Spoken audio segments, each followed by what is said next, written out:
Very good morning to everybody. Hope that everyone has had a tasty breakfast, and now we can continue with some spiritual refreshments. Yesterday we had we listened a great discussions and papers about the many beginnings, and I would once again say a big thank to our speakers, to Raimo Raag, Jüri Kivimäe, Markus Velke, Gerd Franzenburg, and of course to Helga Merits, and also to her wonderful movie we had a chance to watch later in the evening. And today we will start up with discussions about the Committee of Free Estonia, or Committee for a Free Estonia. So Pauli Heikila, floor is yours.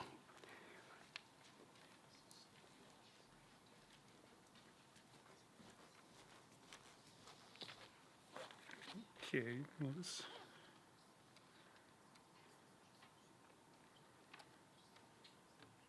Yeah, great. Okay, Labas rytas, Labrit, tere hommikust, hyvää huomenta.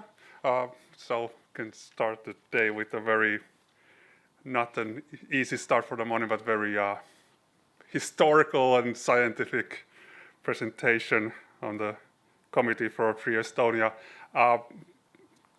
This is kind of a presentation which is, I don't have a paper, so it will be a kind of a, there's a structure, but I will just talk about what I have from my latest research, and maybe you can just, well, if you find something interesting, then we can have questions and then we'll answer more details. But this is kind of a nice return to Tartu, because 6 years ago when the BaltHerNet Conference was at the Literature Museum, I gave a presentation, like, well, I'm sure everyone freshly remembers, about my book, which I was just finishing, based on my doctoral thesis, Estonians for Europe, which dealt with the Estonian discussions about European unification in the interwar period republic and then in exile in the 1950s. That both these discussions were very similar, that Estonian politicians saw the European unification kind of fostering and then restoring the Estonian independence and security. And when I was studying the exile discussions about this unification, I came across something called Assembly of Captive European Nations, Euroopa Igestettud Rahvuste Esinduskogu. And I was just, what is this? I checked the first thing in Google or Wikipedia, and it was like basic information that this was an international organization in the 1950s, anti-communistic, etc., but very 2 or 3 lines.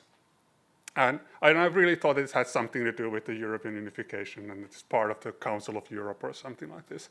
And only later I realized that this is not the case. This is the immigrant organization run in the United States, which claimed to represent American citizens, public citizens, giving money for the immigrants to have political activities against the United Nations. But what they didn't tell, that this was actually all run by the CIA money, and this was only revealed in 1972, and then it was kind of forgotten. And now I've been writing the Estonian participation in this committee, that what they did, and at least I have a cover for this book, not still anything, well, some of the contents as well. In the next slide, this is a picture of Alexander Varma, who was, at the time, he was the prime minister in the Estonian government in exile and the vice chairman of the Estonian National Council. And he's standing by the flag of 9 flags of this assembly, representing the countries from Estonia to Bulgaria. And then I have some contents what this book is going to be. I have now more than 200 pages, so I can like talk all day about this, but I only concentrate here on the 3rd chapter, the Estonian panel and the committee the first years, what it came to.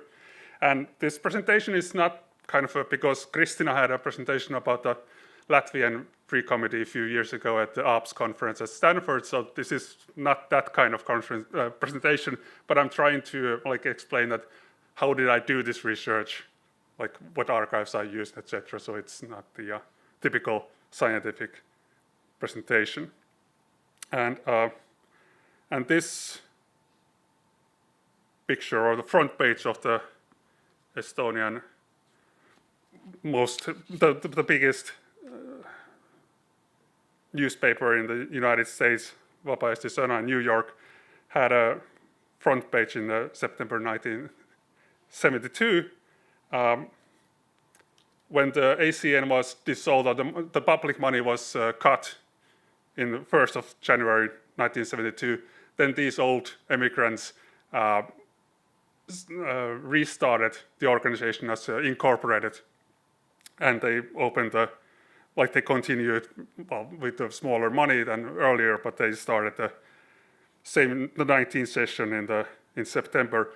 But the picture on top of that is I've never been there, but apparently it's the Lakewood Estonian archives in the United States. So this is what is my the end of my research is like beginnings of the archives in immigration. And that's kind of made this research kind of more difficult because there are some letters from Stockholm, from Varma, to New York that can we get rid of these documents because we don't have space for that. And then to the New York, there's a letter that, yeah, we don't need it. So there are some documents which are definitely lost. So this is kind of made before the systematic collection has started. And then the other thing why the Assembly of Captive European Nations is kind of forgotten, this is what I've done earlier. This is the first Estonians in America book because there's another one published 2 years ago. But this was done for the bicentennial American independence to show that the Estonians are also been in the United States for a long time, so that they have different facts that when the Estonians came and what kind of organizations had. And then the question to engage with the audience, take a wild guess, how many times the Assembly of Captive European Nations or the Committee for a Free Europe is mentioned in this fact book? And thank you. Well, everyone's correct when you didn't say anything. There's no information about this because the ACN kind of part of this, the whole Watergate and the CIA black operations and the involvement in the American private lives. So they really didn't want to hear anything about this. And that's why there is so much discussion in the newspapers in the 1950s, and after the 1970s, there's no historical writing about this. So, well, I can say that it's been a worthwhile studying this topic then. Okay, then we'll just,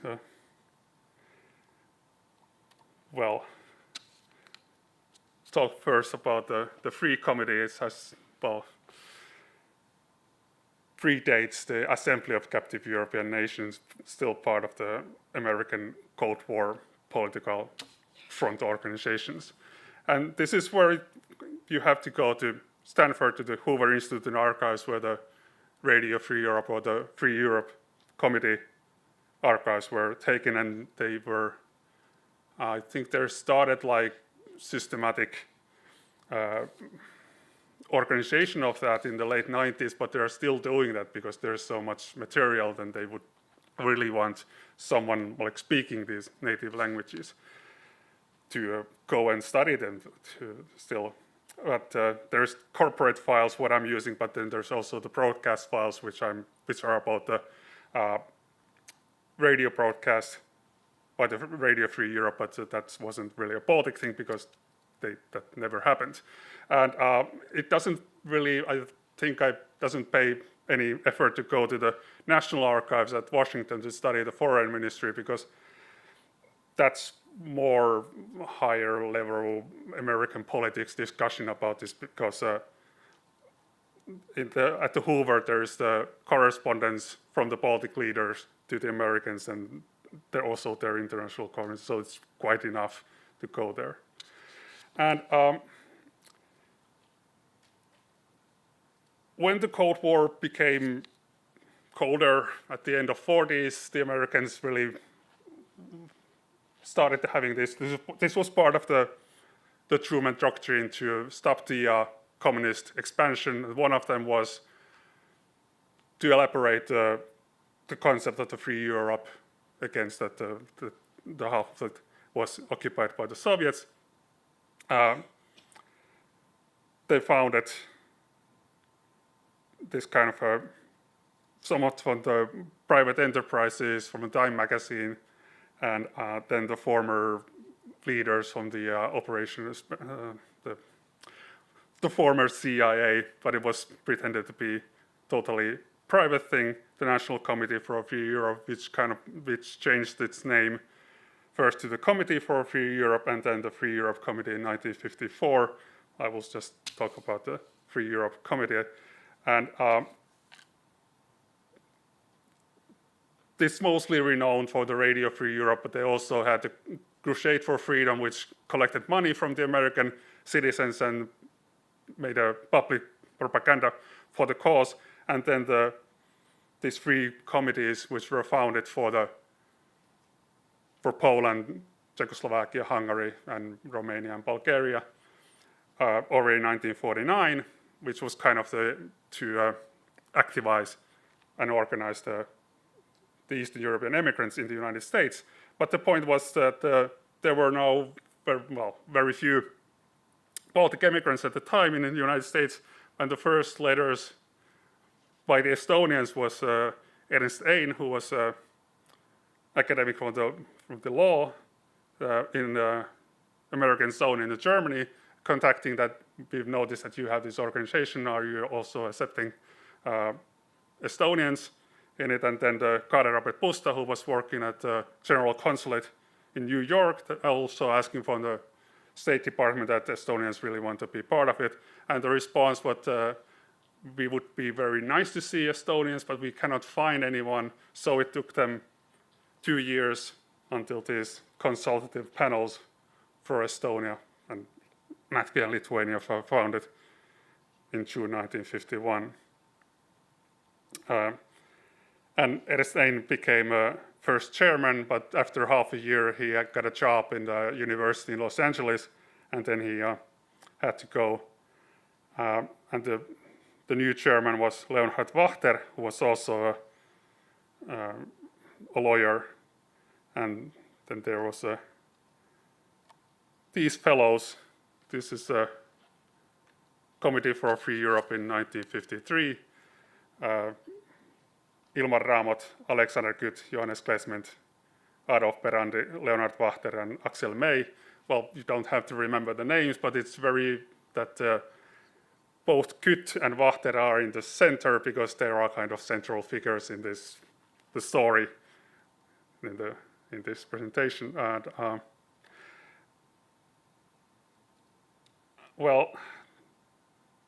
the Klesment was kind of picked by the Estonians in Sweden as their left-wing representative, and the right-wing side wanted to have Rudolf Penno, but Penno died after a few months after his election, and then the same people elected Alexander Kütt, who was an economist from Tartu, but then moved to Canada. And that's kind of an irony that he was selected by these right-wings in Sweden because what he did in a few years.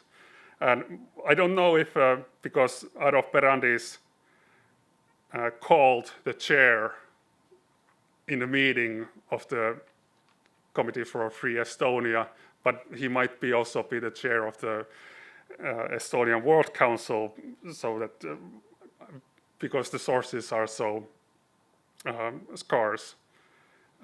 Anyway, when the name changed from the consultative panels to free committees, somewhere in the late 1952, because already after a few months it's claimed that it happened in October, and after a few months it's claimed that it happens in December, so even that is not known. But in the American estimation that they were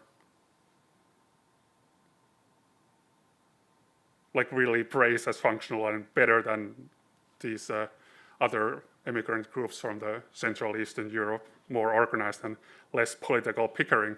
Well, that kind of means that there's less. It doesn't mean that it didn't exist. Okay, and this picture again.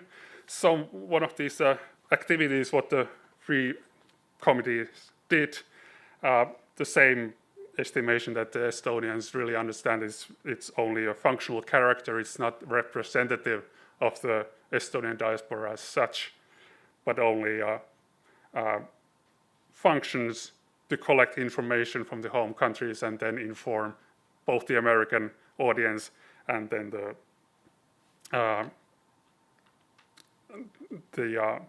population in the home countries, but that really didn't happen. The Free Europe broadcast in Latvian, Lithuanian, and that I missed in these three languages never happened. But this was really discussed, and very extensive studies were made in the 1952 that they even made this that there's not enough power to send it from Munich, so they made this plan to build a transmitter somewhere closer, which was the island of Gotland. Well, that's like part of Sweden, and then they also consider that we can use our political capital to, but that was kind of too far-fetched. But because of this, there is this extensive study, so that they could always, in the next 20 years, refer that we have considered this, and we just cannot do this Radio Free Europe broadcast in the Estonian, Latvian, and Lithuanian. So the most important public effort was this news magazine or the journal in Estonian, and in Latvian and Lithuanian as well.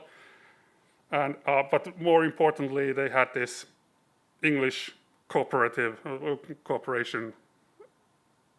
among the Baltic immigration groups, the Baltic Review. Okay, this is an Estonian presentation, but Antanas Rimakas was obviously the kind of driving force behind this journal, or the most important of these editors. They had a rotating system, and it was also published for a few years in French and then in Spanish also, mostly to the Latin America. And then the kind of annual event was this commemoration for the deportation every June in New York. And this Baltic States Freedom Council was apparently always established every year, like ad hoc basis.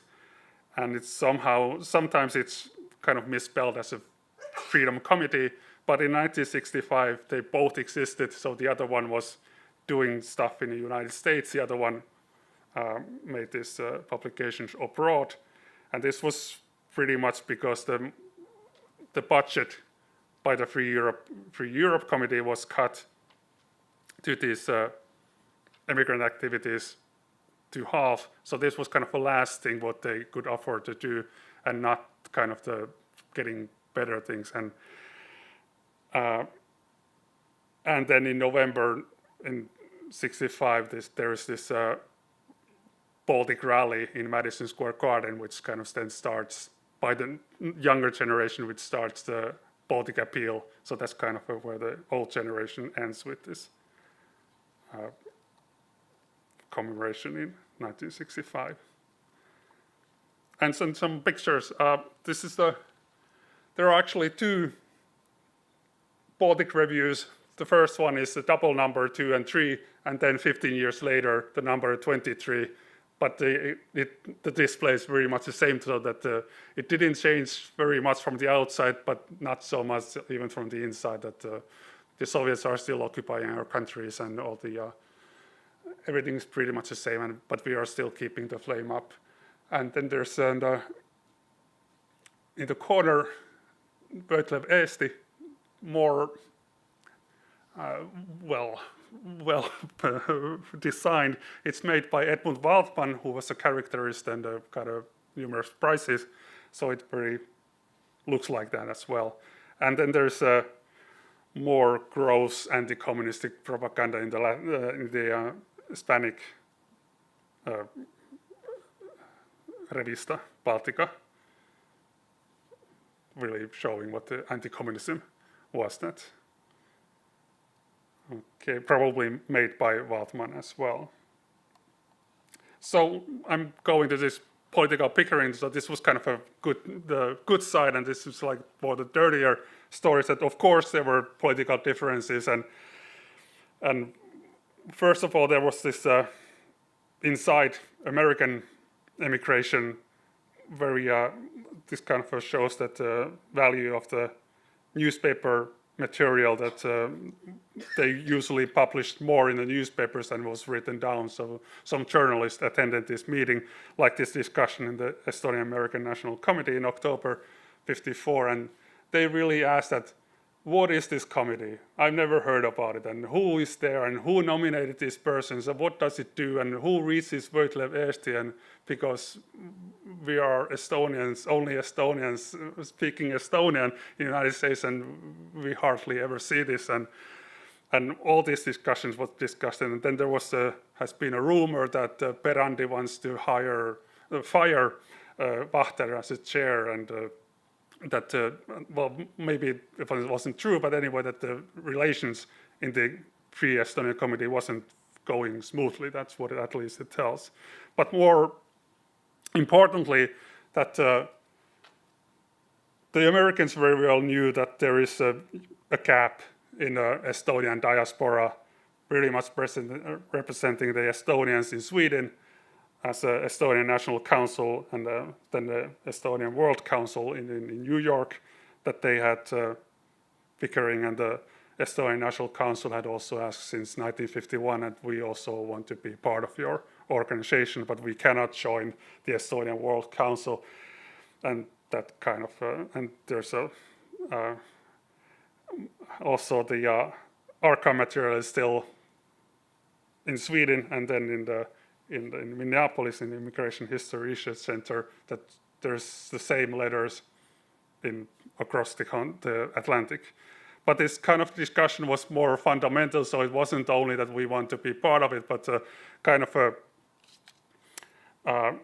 the idea how to organize the immigration, because the Estonian National Council consisted of political parties, and the Estonian World Council of the like national committees in each country. So they had this, what Neil Ferguson has brought, that there's a square, which is more about networks, and the tower, which is a hierarchy. So they cannot really go together, but there has to be some kind of compromise. They both have to give something to have a good relations. And this is all in the Immigration History Center. The Assembly of Captive European Nations has 162 boxes there, which is a lot, and few people have studied this. And the Estonian National Council wanted since 1952 till, well, the ACN was started in '54, but the ACN wanted to have a representation in the ACN for the 2 years, really applying for the membership, but the Estonian World Council blocked them every time. And this very personal clash happened in Strasbourg in a special session for the Council of Europe, that Varma and then Karl Selter got to the same table for like 5 minutes before there was well, not actually fighting. And this is from the private letters. But neither the Varma or Vahter like brings it to public, so that there's kind of a attempt to keep it private and not to have this more public. Like there could be a settlement, but because there is not all the sources available, I'm just like guessing that something else happened. Why the application ended in September 1957, that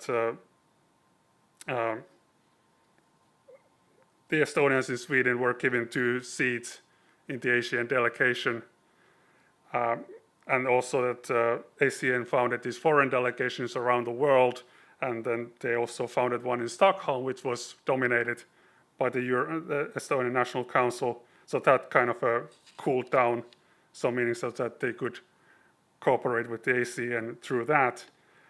But then there's this kind of a political game, what I don't really know what happened, but we have this, we can speculate on this, that the Free Committee, there's one budget cut as well that Voitlev Eesti is cancelled, but they also have to lose one of these persons around.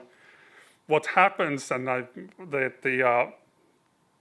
Raamotkyt, Klesment, Vahter, and May come together in a meeting by themselves, and then they make the decision to get rid of Aaro Perandi because he's the most right-wing, so that he's kind of bringing,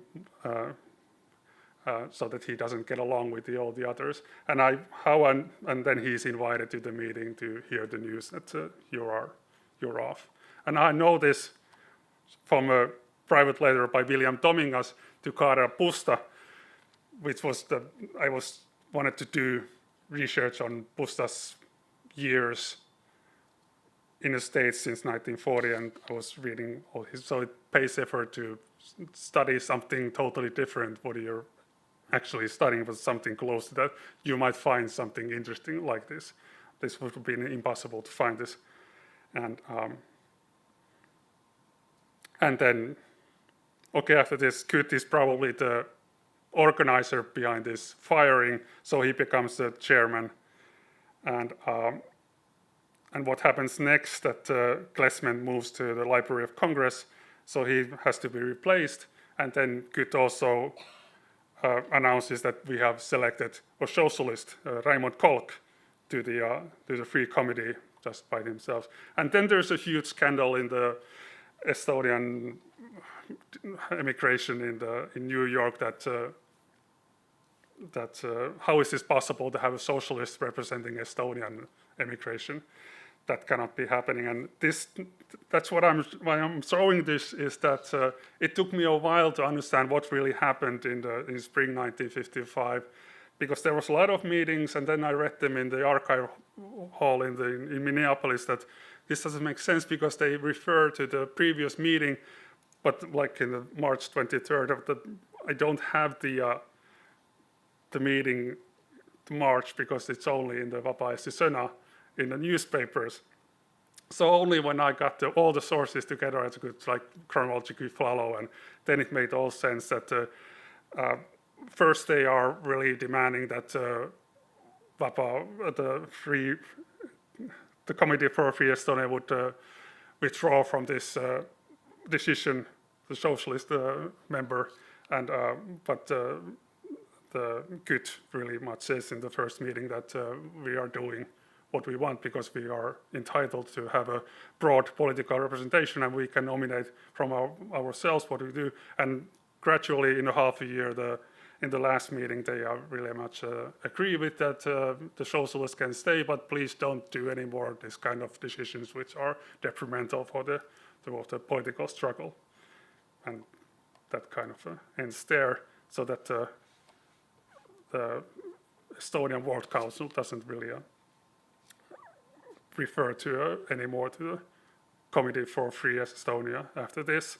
What happens in the Free Estonia Committee after this becomes more effective. They have this publication survey of recent developments, which is mostly done by the three people. But there is a clear change for the better when Kolk replaces Klesment, that it becomes more systematic work in the 1969. But one thing that, the Free Committee is kind of absent in the public discussion. There's only one discussion interview given in June 1962 that, at this time, Kyt was kind of I learned to like this fellow because he's kind of finding new ways always to, and he realizes that the people are visiting Eastern Europe or these socialist governments, so that this might be a good thing to export Western ideas in socialist countries, and this is also known in the in the Vapaa-Eesti Sana, and then he sent someone to interview the whole committee, but the journalists must have known what the discussion is going to be. That Kyttis asked that, what do you think about visiting the occupied countries? And he just says, what you can say, that I cannot say no to anyone if someone wants to go. And this is like interpreted as a recommendation for everyone to visit. So it goes to the, and it's probably not a setup, but it's at least a kind of way to present Free Estonia Committee in the bad light. And I think I mentioned already that funding is dramatically cut in 1964, but so that's when all the publications end, and even the membership is cut when the Axel May dies in 1964, but he's only replaced in 1968, few weeks before Alexander Kütt dies. Well, he had a cancer, so he pretty much knew that, but at least kind of keeping the committee existing was kind of a point that Olev Pirsalu is invited in 1968, and when he and after this, the last information is that the committee is dissolved in 1972.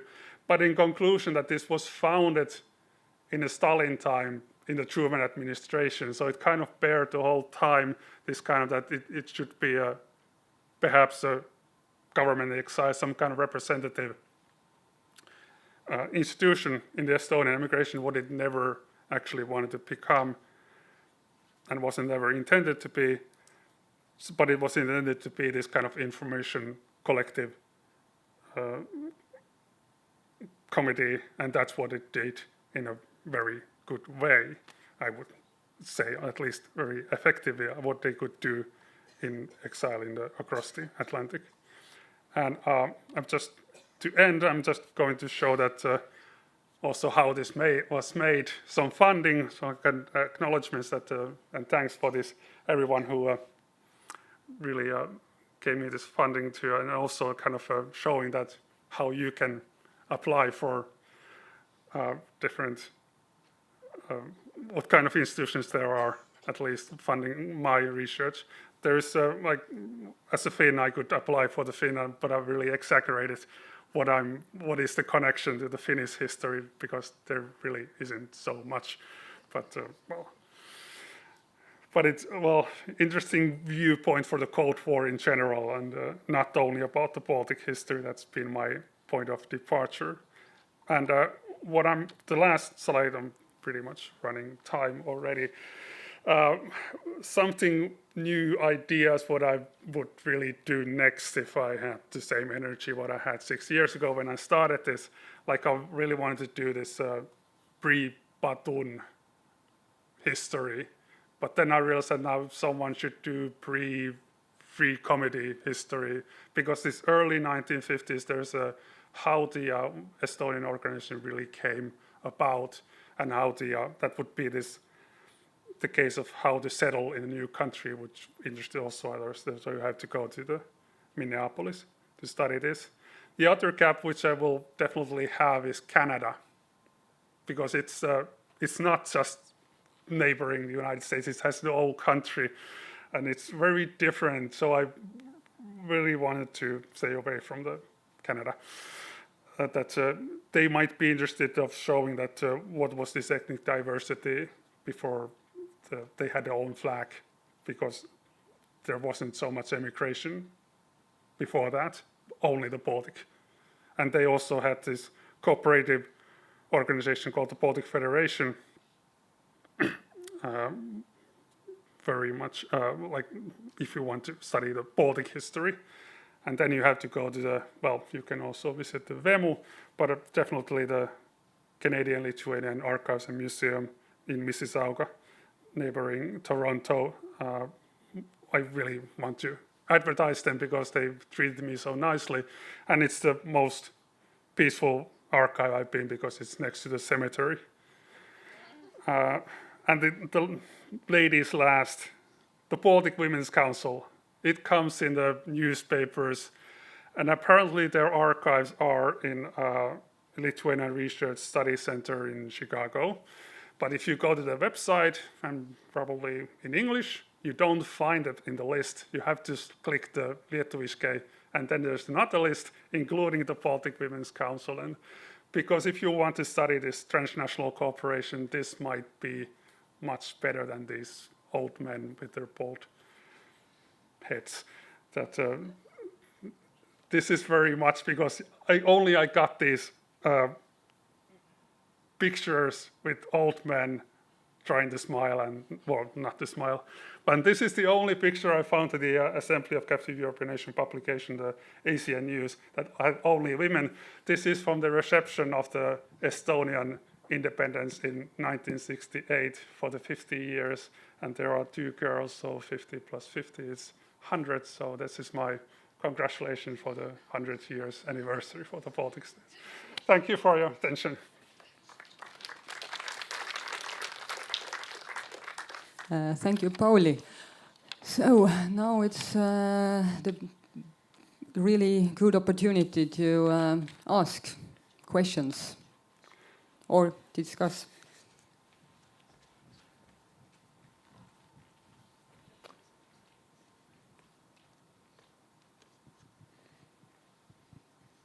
I've just one question. You started with the involvement of CIA within Estonian community, and do you know anything about CIA involvement within Estonian communities in Germany early 50s?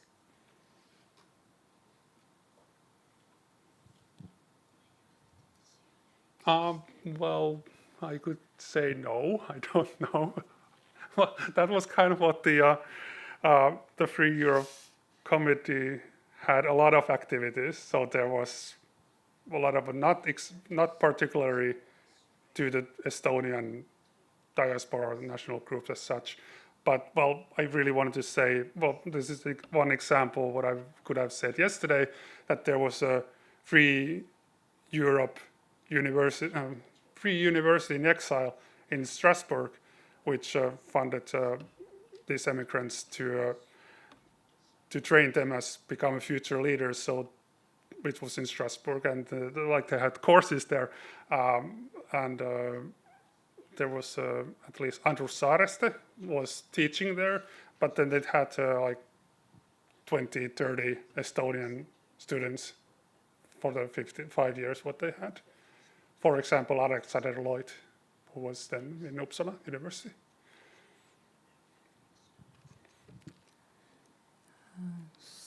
Some more questions?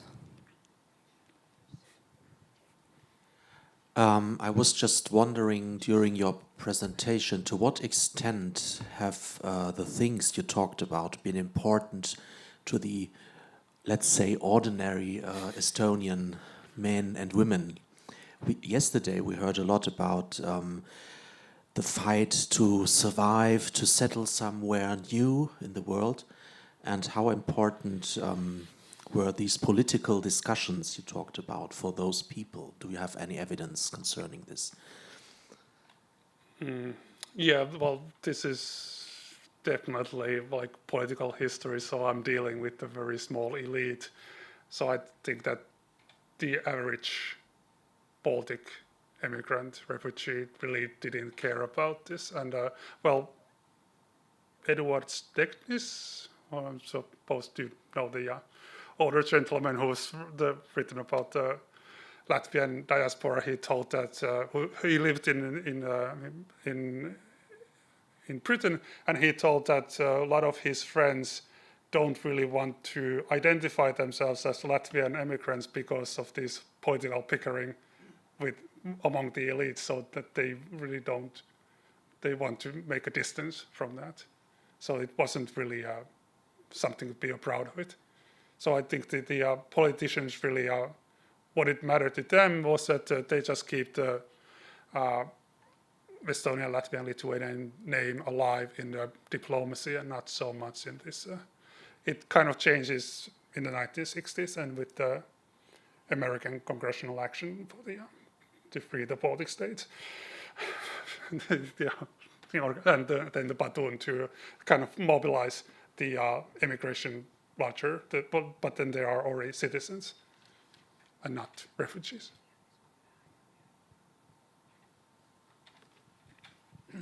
Hi. You mentioned the name Raimond Kolk. Is it a coincidence of the same name, or is he the famous or well-known writer? Yeah, he's the same person. So what happened? What was his future involvement? Was there more involvement with him?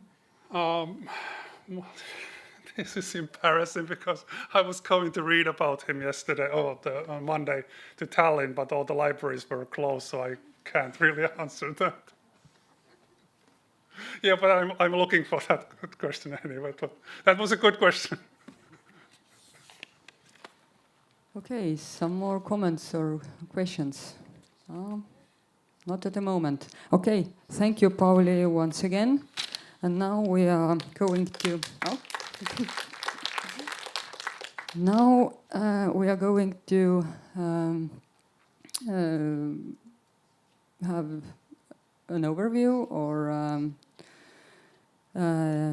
more discussions about the legal aspects of the continuation of Baltic states. So Kristine Pečerev from Latvia.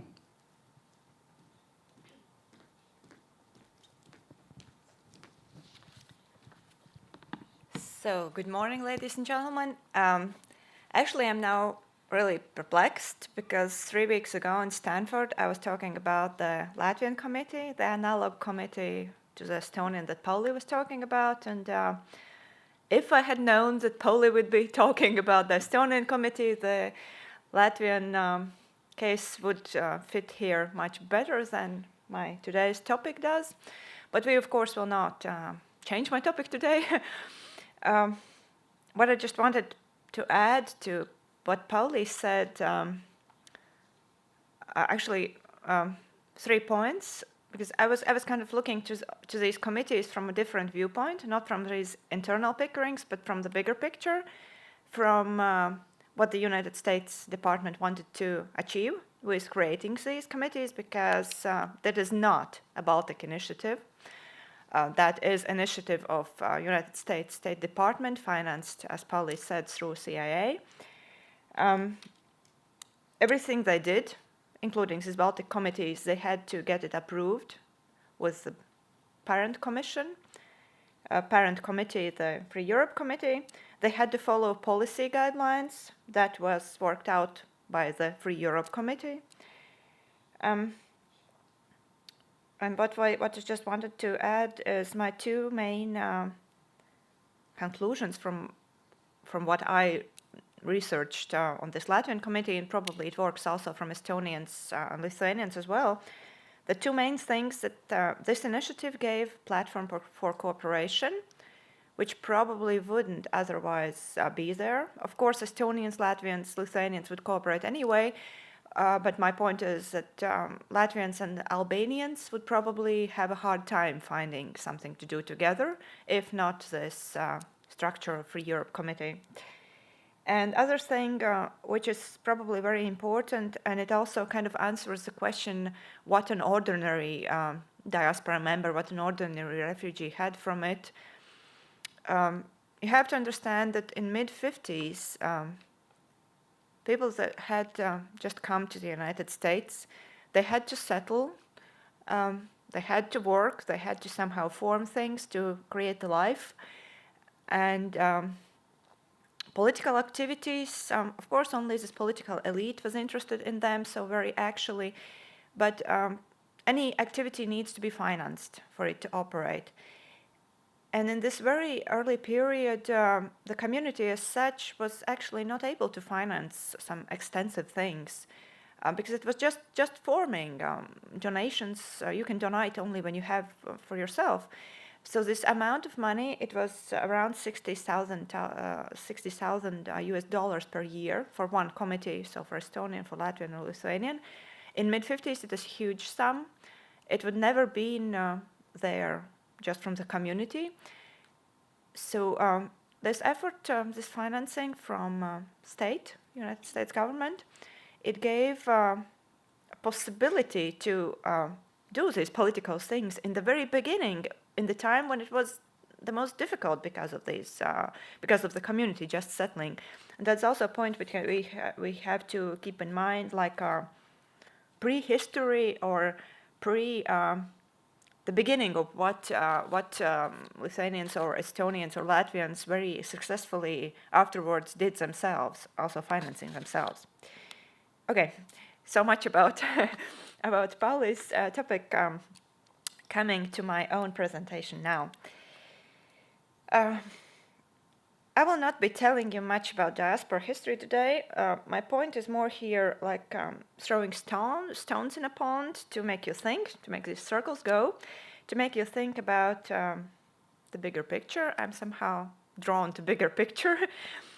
In my research, to think about the consequences that every practical things bring in years to come, and the very practical everyday consequences that the diaspora actions have created.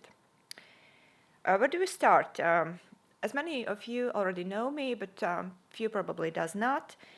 My main research interest for past 7 years probably already has been the political activities of diaspora Latvians, and of course Lithuanians, Estonians, as much as they cooperated quite a lot.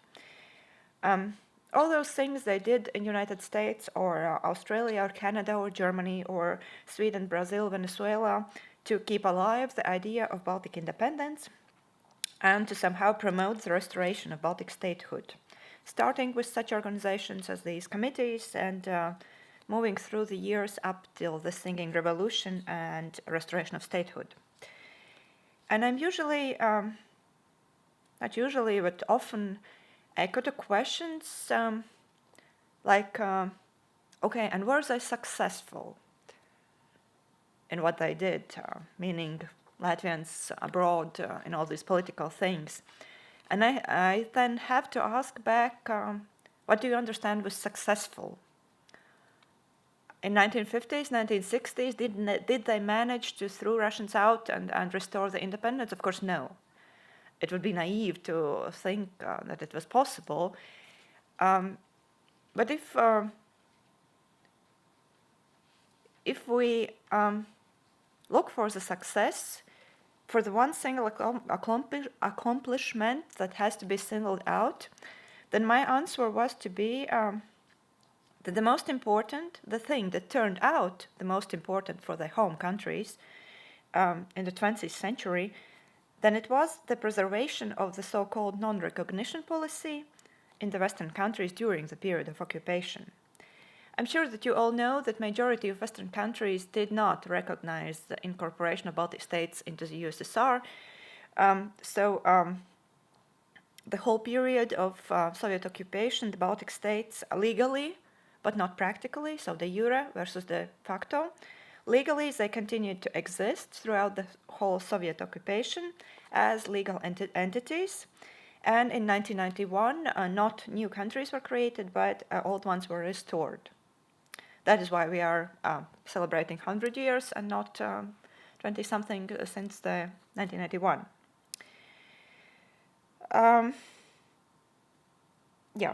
So here we come to a thing that is called in legal science the doctrine of state continuity. The theoretical framework of this doctrine is very well worked out, and the difference between continued states and successor states has been very well worked out by Estonian scholar Lauri Malksoo. If you're interested in legal niceties, you can read his book called Illegal Annexation and State Continuity, The Case of the Incorporation of the Baltic States by the USSR, a study of the tension between normativity and power in international law.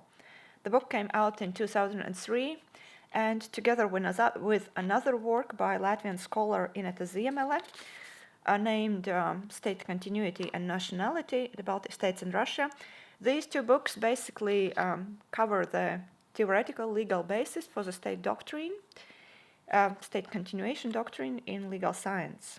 So you can consult these two books if you want to.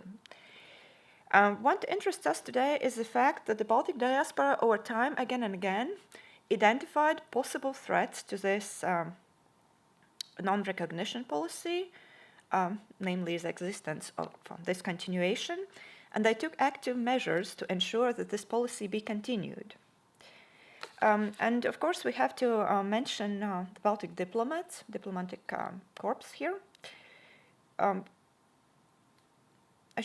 sure you also all know that during the Soviet occupation, diplomats, basically in United States, but also in some other countries throughout the world, the Baltic diplomats continue, diplomatic missions, legations continued to operate within the boundaries they had the chance to operate in. So the existence of the Baltic diplomatic missions, it is a direct and visible proof, it's kind of a symbol of this legal continuation of Latvian state during the occupation. And yeah, on the same time, from one side, they are a symbol of all this. And from the other side, when speaking of political lobby, of political, all these diaspora political actions, we actually have to leave diplomats out of the picture, just because of this status, of symbolic status they had. Very simply stating, their status was so very special one, and this specialty in itself carried huge limitations to what they could do or could not do. They just could not endanger their situation, their own position with any inappropriate actions, especially because it was so very symbolic. They were the last, actually the last and the only government structure of Baltic states that functioned throughout the occupation period. And it makes a full circle with no exit for them. They had to abide the rules of what diplomats can or cannot do for United States not to shut them down. And they could not, of course, for example, interfere in internal affairs of a country they reside in. So if you take a bunch of American citizens, this bunch of American citizens call themselves the, for example, Washington Latvian Society. They want to lobby American Congress for Baltic cause, but they are American citizens. It makes it American internal thing. So the Baltic diplomats, even if they want to, they cannot kind of direct this process because it's an internal American thing and no foreign embassy can interfere with it. So this is a limitation which probably explains much of the tension between diplomats and exile, which at least in Latvian case was visible, as many just did not understand these limitations they were under. Yeah, so much just an excursus in diplomats because we cannot avoid mentioning them if we speak about the continuation doctrine and non-recognition policy. But returning to diaspora, let me just remind you some of the most well-known episodes in the struggle to keep alive this non-recognition policy. And if we put these episodes together, we see that the time in early 1970s, mid-1970s is the critical period. We have two very topical happenings here. One is many of you here are from Australia, so you, of course, know what I'm speaking about, the Australian decision of 1974 to grant the legal, de jure recognition to incorporation of Baltic states into the USSR, and the consequent one-year struggle and revoking of this decision in late 1975. This is one example. Also mentioning that New Zealand never revoked the decision. And the other example, of course, is the European Security and Cooperation Conference in Helsinki in 1975, which also kind of the one point among all these discussions in the Helsinki Final Act, the one point was about the borders. So basically, signatory states recognizing the existing borders in Europe, which of course was what USSR wanted, because as you of course all know, the Second World War ended without any formal document, as usually wars do, and with some formal signed paper, which kind of creates a new order of the war. Second World War ended without such document, and of course the USSR wanted to kind of writtenly strengthen their positions in this case. So this point on borders, of course, made diaspora suspicious. It could be interpreted as stepping aside from this non-recognition doctrine of not recognizing the legality of Baltic states into the USSR. Of course, the Helsinki Final Act was signed, but it was coupled with, thanks to the diaspora activities, it was coupled with public announcements by by US presidents and by Senate and Congress declarations, which reapproved that this signature does not mean that US is like letting go the non-recognition policy. The policy is still existent and all that. What we do not so very well know is that early 1970s, several other countries, much less visible in their internal, through their diplomatic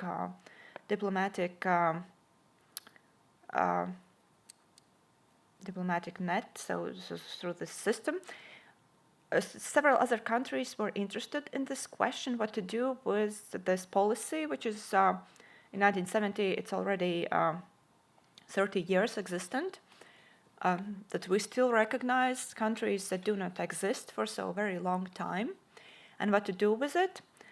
Switzerland, for one, in 1971, sent out directions to their ambassadors in all kind of countries, asking them to ask your governments where you are accredited to, what is their position and what are they planning to do with this non-recognition policy of Baltic states. Canada did the same in 1973, probably in connection with this Cooperation Security Conference, just gathering information what the other players are thinking about this topic, what they are intending to do.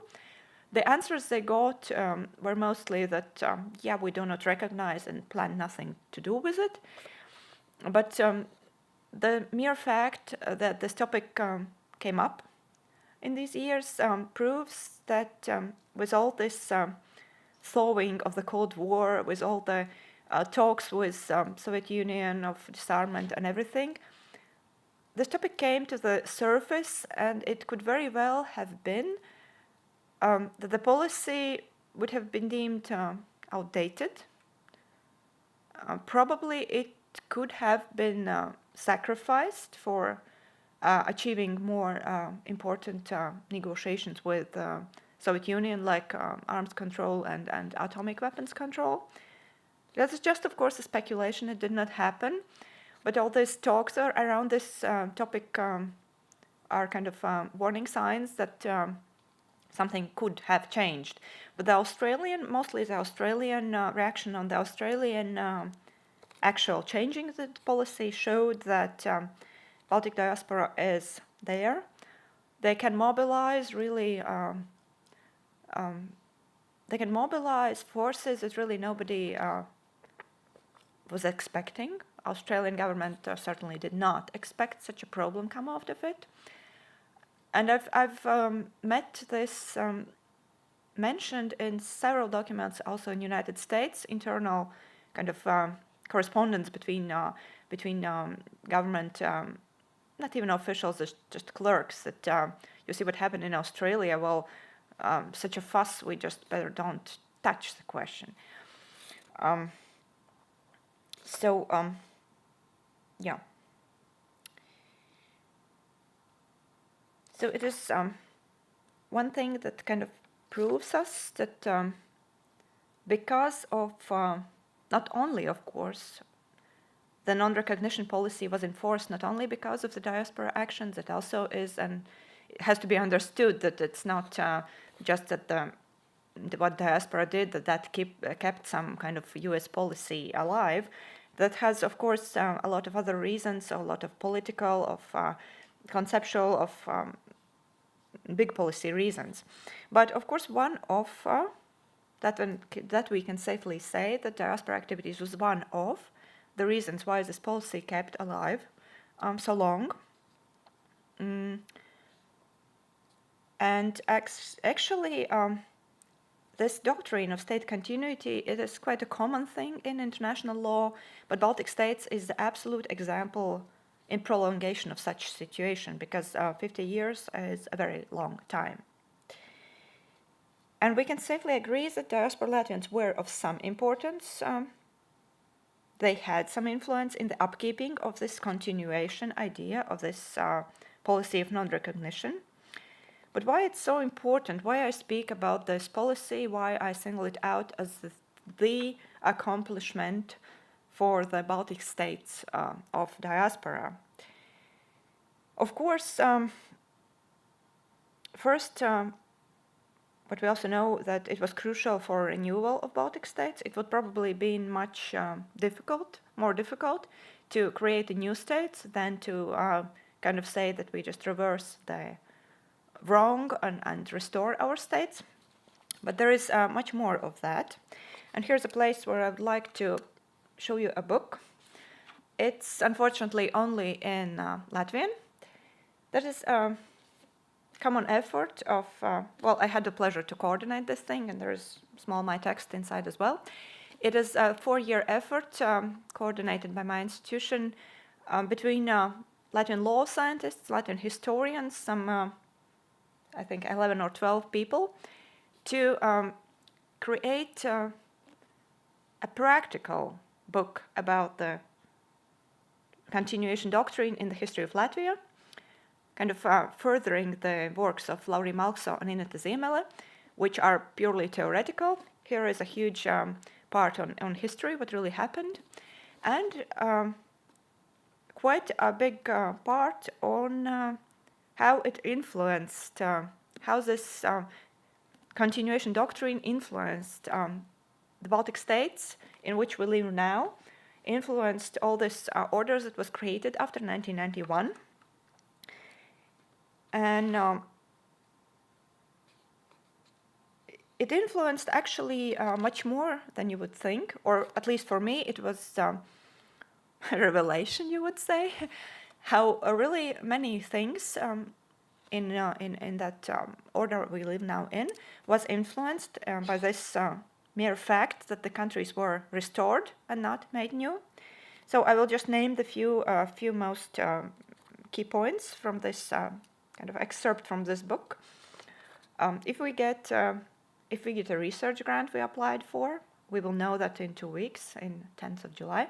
If we get that, then we will create something like this for all 3 Baltic states in English language in 3 years' time. But yeah, it's still a question. So just to mention some points, the Constitution. The Constitution of Latvia was renewed. The Constitutional Satversme was first created in 1922, illegally stopped by Ulmanis regime in 1934. But as he had not the right to do so, it's concerned as it is going on. And of course, during the Soviet time, it could not be implemented, but still theoretically was in force. And it was renewed in 2 steps. In the Declaration of 4th of May 1990, renewed the principal points.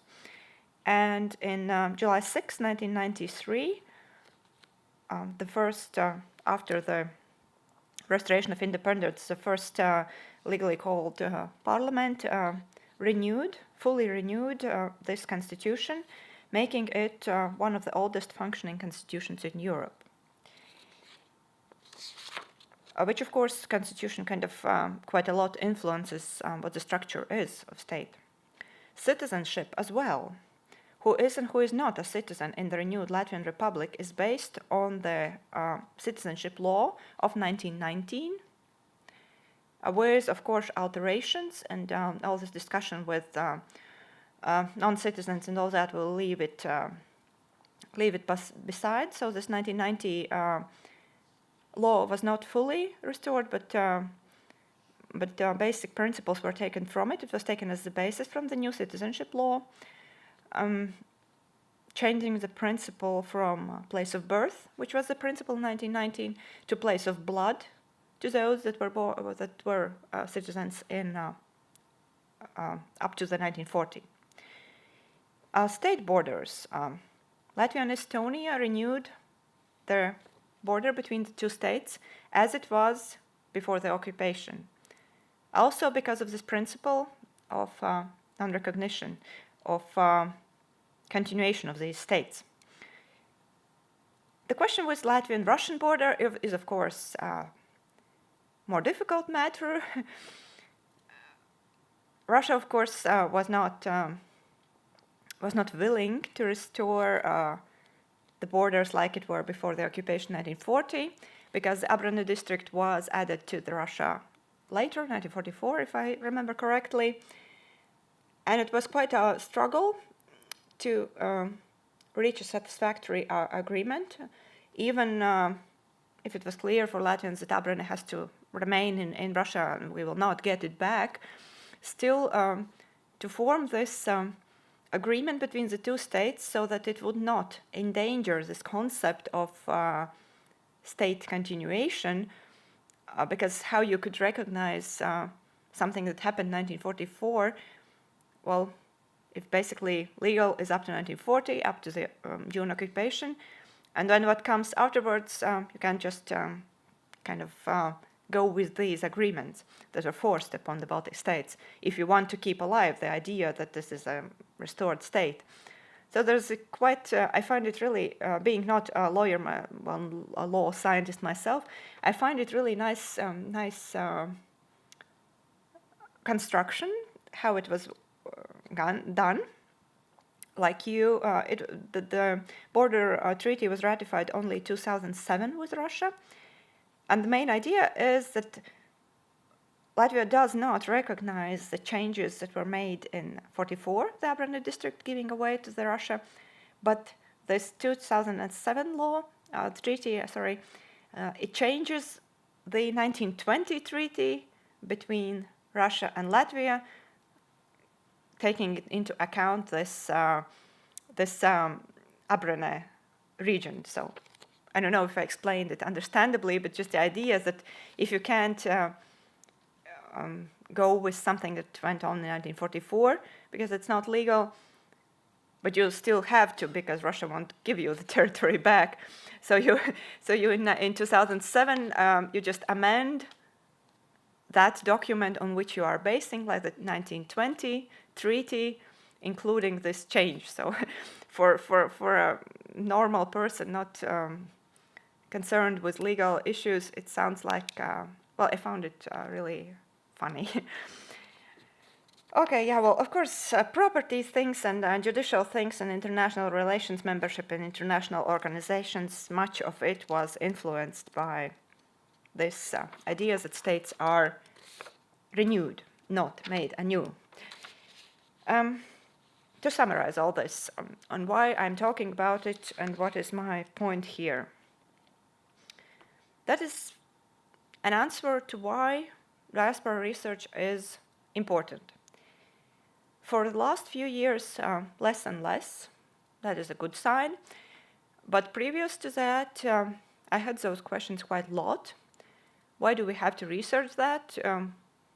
There was when I applied for my PhD, studies in Latvian universities. There was quite a discussion in which like part I should be put in. Is it Latvian history or is it like the West, the history of Western world? To which division I should be kind of counted?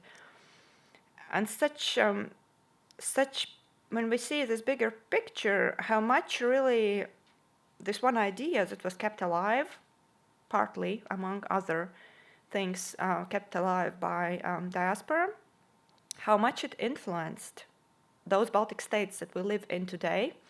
I think that really well answers that diaspora history is history of Latvia or Estonia or Lithuania. And also it gives us a good idea what diaspora is all about, what it can do for the home country, not only for an occupied one, but also today. Because Baltic states are small countries, and they have to have friends. They have to use any force they can to somehow live in this political world where big players are telling the rules. And diaspora, living in Canada or Australia or United States, is a really good instrument. It's actually a foreign policy instrument of small states. There is also huge theoretical concepts of all this in legal sciences. And just one perfect example, what can be achieved, what can be done. It's a future lesson of how an active diaspora can help their home countries. It's a lesson of past, how a devotion can hold out for 50 years. That's also a fascinating thing for me, not having any direct relatives in diaspora, exactly no relatives at all in diaspora. It is fascinating for me how this idea, this effort was kept alive. And yeah, well, that is what I wanted to tell you and to somehow probably make you think about the bigger picture, what ordinary things bring you in years to come. Thank you. Thank you, Kristina.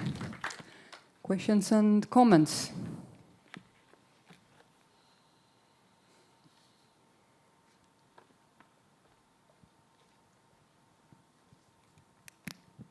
Well, I can take this from the... Well, thank you for the presentation. I can somehow confront this from the Nordic point of view because the Finnish case is one that Alexander Varma, who was in the first picture where I showed that, really insisted that when the Finns decided to close the embassy, that they wouldn't use the term closing or cancelling, but disrupting. So this was what Varma did in 1940. And this became only important in 1991 when the discussion whether Finland should recognize the Republic of Estonia, so that someone remembered that we have never cancelled, we have only disrupted. So that this doesn't matter for 45 years, it just came up for 50 years. So it didn't, the memory of the immigrant activities didn't play any role. The other example is Sweden, which is very proud for me as a Finn to say that they recognized the annexation in 1940. But Sweden played a really important role keeping the recognitions and bridging the Baltic Sea in the 1980s. So that's kind of against this non-recognition policy that it didn't, well, you could do other things as well. Well, that does not necessarily contradict the non-recognition policy and all these things. Well, Finland, with all respect to Finland, is not a key player in Cold War, by all means. The New Zealand, which also, the same as Australia, recognized in 1974, never revoked the recognition. Sweden, yes, Sweden recognized during the war. But it doesn't. It kind of doesn't tear down the whole concept of. You mean that the United States is the main topic? What United States say in this, that goes. Of course, it is a problem when such a big country as Australia changes its decision, but New Zealand, sheep and hobbits, and so you cannot. You have to understand that things also change. In United States, probably it's also connected with the political things in United States. The politics is quite different. Well, probably less today, but still, the United States politics is more the principal politics than real politics. At least it was at that time. So they kept this principle very strictly. You can see it really well when you read those documents in connection with the legation of Latvia, in all this process, how they had to keep it up. They were, the American, those clerks in the State Department were really, really careful in all these small details, telling that, well, that is the thing that has to correspond our policy. We cannot do that because it like looks outside of the policy. We cannot do that. We cannot do that. That would endanger this policy. They really kept it important. Of course, because of their reasons, because of the politics, Cold War politics and all that. But that was just a card in Cold War politics, and it changed. The attitudes changed over time. The same New Zealand in late 1990s started to tell, oh, but no, we didn't kind of mean it to recognize. And Sweden was kind of trying to conceal a bit this recognition in 1991 when it came up, like we are friends, and things change in international politics, and even in smaller times than in 50 years.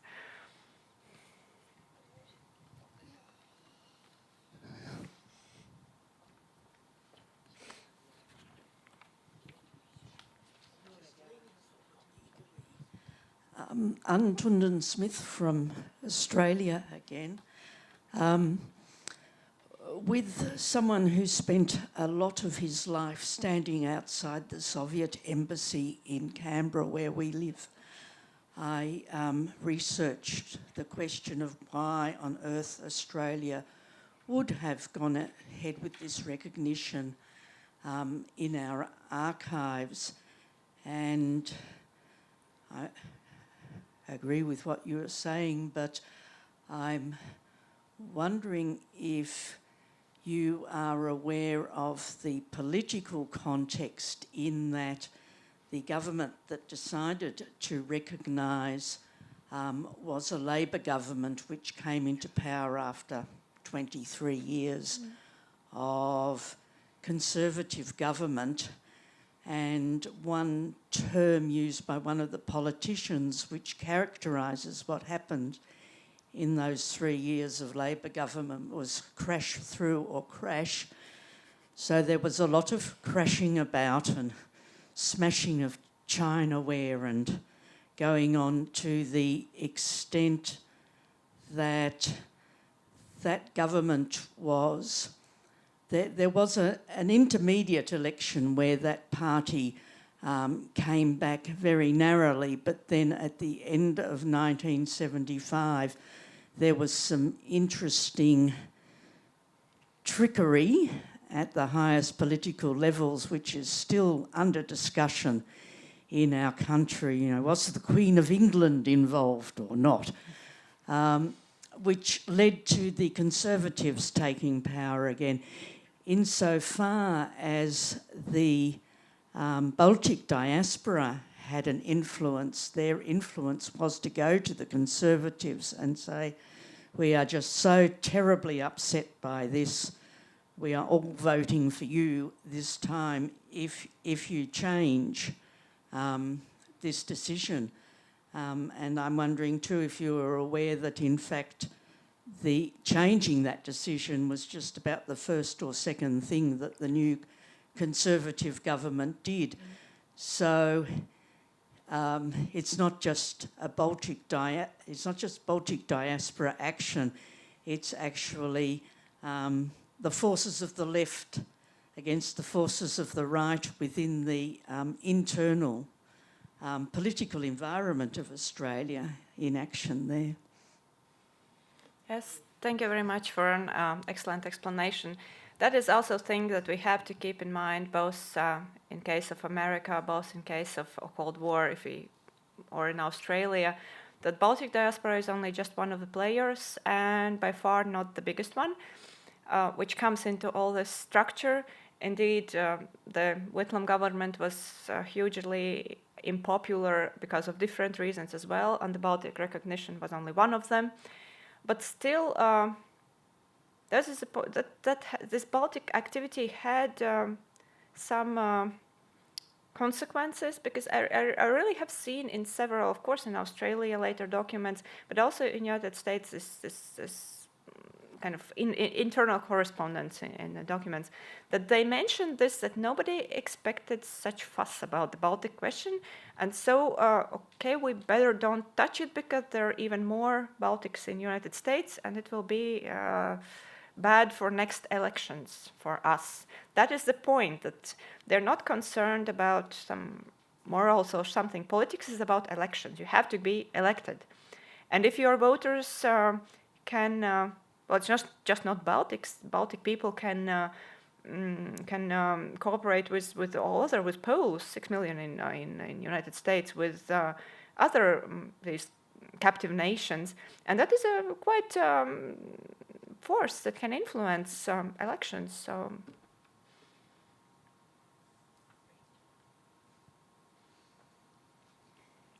Some more comments or questions? Not at the moment. Okay, thank you once again, Kristina. So I'm afraid we don't have here Krish Kapenjaks, or do we? No, no. So the topic of Latvian community in Lithuania will be left to our next conferences, I'm afraid. But as the time is almost 11, we will quite soon go to the coffee break. But before this, all of you who have not yet been here in the National Museum on a guided tour earlier, I warmly suggest you to participate this afternoon. It will start 2:30, and all of you who are interested in, please gather quite here in the foyer. And so it will be a marvelous tour, free of charge. Please use the possibility. And those who, despite the fact that the tour will be marvelous, will not participate, or those Estonians who have been here earlier, please, let's wait until 4:45, and then we all are having a bus directly from the museum to the National Archives. And strongly suggest all of you to be a part of the tour at the National Archives as well, or at the reception later on. So now, coffee break.